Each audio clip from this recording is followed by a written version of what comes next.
Hello everyone, and welcome back to another one of these videos. And I wasn't really going to, I was just going to go to bed and all that, but I just found out that the new One Piece chapter got kind of released really early, and on top of it there was it's a fan translation and all that. But I know you're not supposed to do that, but I was too hyped because of last week's chapter, leaving off with Ulti and Luffy and that like eye contact. I just had to look at this chapter, and I mean I'll just go through like each like page real quick.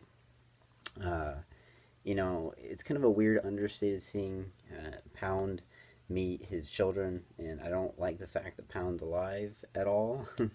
It pretty much ruins his sacrifice, but it is pretty nice to see them together, I guess. Um, Kind of interesting that Oda went that way with it. And then we see Perospero. What is he gonna do, man? The lamest thing ever is when he says, "Oh, well, of course, fan translation," but he says, "I won't recognize the lions. The ones who will win at the end are the Big Mom pirates." It's like, you and who?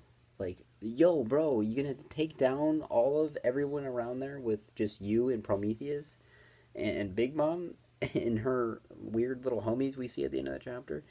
We see Momonosuke and the crucifix, which I don't know what's Orochi's deal with crucifixes, but he needs to just go down. I don't really have any interest in him being alive anymore.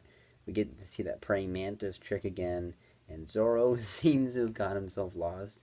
And the funny thing is, I was making a joke thinking, like, oh, these guys, he's going to get lost. And I was thinking last week, he's going to get lost and then run into a bunch of, gifters and then be like, oh, who are you? Wait, what are you? Like, why? And that's exactly what's going on. And the kid thing right now, the kid that isn't the most interesting person right now. I'm kind of lost because the way that the action happened, it's like they ran away from Apu, but why didn't Apu chase him? It's confusing. I think I honestly, One Piece comedy isn't always something that's funny. I think people get this weird, over dramatic thing about how everything in One Piece is super funny, but I will have to say, the Big Mom hitting the tank so hard that it went from rolling like a tank to running like a little afraid person is pretty hilarious. And I kind of was last week going, all right, Chopper's actually in Usopp. They're taking charge, but I kind of figured they weren't. I figured that they were just by accident leading them away from Kinemon. But that was still pretty funny. A lot of oh my! I just saw Mr. Moji's video about the flying six devil fruits, and man, I'm glad that he was wrong in some ways, but at the same time, I kind of hope that Marina, Maria, as she's my favorite, Toby Ropo has either no devil fruit or a really cool one. Zeus is actually still with the party, which is shocking. He's conflicted. I would love to actually see Zeus and Prometheus be with Nami, but somebody else mentioned that there's no fireballs, but she has them. And then we see Nami and Carrot, basically saying, what is Sanji here for? I feel like Sanji, his character, he just comes out of nowhere all the time. Like, that's his thing, is to come out of nowhere and just, like, bam. Just, I could see him doing that with Prometheus, just sending him flying. Then we see Big Mom actually giving life to a bunch of homies, which is pretty cool. Um, Especially since she doesn't have her Toto land. That's kind of makes up for it, I guess. But I don't know what good they're gonna do. I mean, I kind of feel like Big Mom's like Gecko Moria, how she's strong, really, pretty competent. But if she combined all of her souls, like Moria's shadows, she would be really strong. But maybe that's just me. And then we Ulti. Ulti isn't my favorite flying six at all. I would say she's up there, but she's kind of like in the middle. I just kind of hate how the fanboys on her are just being like ridiculous. But I think it's pretty funny that she always calls him Pepe, and then they have this sibling brother. By the end of this arc, I'm gonna feel pretty bad, like if there's a backstory, anyways, for these two characters. And I just love how Ulti was like, Luffy was like, oh, you skidded down the stairs on the stairs on that guy. Like, hey, you're the one that like crashed into these people. Or maybe that's not Luffy, but it doesn't say who's talking.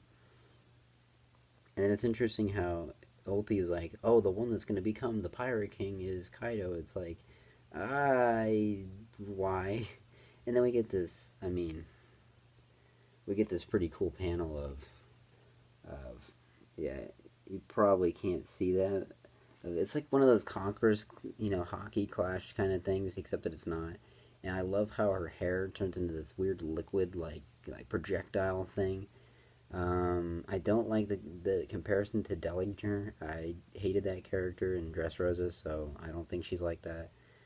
But they do have this like hockey clash, which is cool because the Toby Ropo have not actually, oddly enough, other than page one, and that was kind of an iffy one, can use armament hockey. We just haven't seen it. And then everything collapses. Oh, and then we get. I wish I could show this, but we get this amazing panel of. I thought at first it was a hybrid form, but I think it's just her transforming into her Zoan form. But it just looks freaking sick as hell. Like Pepe's in his whole, full on Spinosaurus thing, and she's in her. She's a. I can't even say the name of that dinosaur. Don't even make me. It's a dinosaur that has that super hard plated head right here, and it's got the spike crown around. You all know what dinosaur that is, I'm sure. It was in Jurassic World, and it actually got them out of that cage. But it was freaking badass to see that. At first, I thought it was a hybrid, which I'm hyped for. And I just love how she's like saying like, "Oh no, no! If his head was broken, then what's that hockey over there?" Which is pretty cool that she can sense. Maybe it's observation, but I don't think so. Luffy comes out of nowhere, and it's the most raw thing. He grabs her by her horns and throws her onto the ground. It's like, yes, Wano has been lacking in any bit of action. I mean, the Odin thing was amazing. There's been these clashes, but I want to fight. I want to fight. Like this was perfect. And her hair's doing that, liquidy thing again. And then, of course, Luffy just goes in on Kaido. It's freaking or Kaido. It's kind of interesting how when you look at just the top of page one's head, it kind of looks like Kaido with his hair like that. That's what They have a pretty interesting facial features, I guess. And then it's like I can't tell exactly what Ulti would look like purely as a dinosaur, but it's kind of she had this pretty amazing, cool sounding attack called. I'm trying to find where it is called Ura Meteor. I mean, that sounds pretty cool. If she actually used like a Ryu attack with that headbutt, whew, that would have been pretty hyped. And then out of nowhere, we just see this dude come in with a club, and I'm like, who the hell is this, right? It's freaking Yamato, Kaido's son. We don't get to see his face, um, but I'm thankful he doesn't look like an idiot. Like, I am shocked that he looks cool. He looks cool, but yet dorky at the same time. He's got the kind of same ropes that like Rizo has, and he's got a smaller club. But I just love how he's just like, it's what's interesting is he's like running away, he's like, oh, don't fight me, and then he says something pretty interesting. How he says, um, I've been waiting for you for a long time. My name's Yamamoto, Yamato. I am the son of Kaido, and it's like waiting for you for a long time, and even Luffy's like, huh? Like, but I think it's pretty interesting because if that's true, if you think about how true that is, um, it's possible that he's been waiting since Punk Hazard finding out, and then maybe he was a broker, watching that whole thing transpire, and he's like, whoa, this guy could possibly. And then after hearing about Dressrosa and Zoe and about Whole Cake Island, he's like, whoa, whoa, whoa, whoa, whoa, and this guy causes a scene. It's humanly possible that. And I think that if he's gonna say anything to Luffy, like, oh, I'll join your alliance if you get me away from the Toby Ropo, or he could say something more interesting, like, if you let me sail on your ship, but not as a Nakama, more as like, because you know how we have those characters like Vivian Carew, or Johnny and Yoso, or we have these characters that show up. They get on board the crew, and then we see them sail. And even in the New World, we saw Peckhams and Pedro and Kara. And yeah, they did have a purpose of going to Whole Cake Island, but almost every time, every couple of arcs, we get these characters. So I think Caribou, because he already said that he wanted to be on the ship to get off the island. I think it'd be interesting if Caribou and this guy end up on Luffy's ship very shortly to the next island, and whatever, they go their separate ways. That would be pretty cool.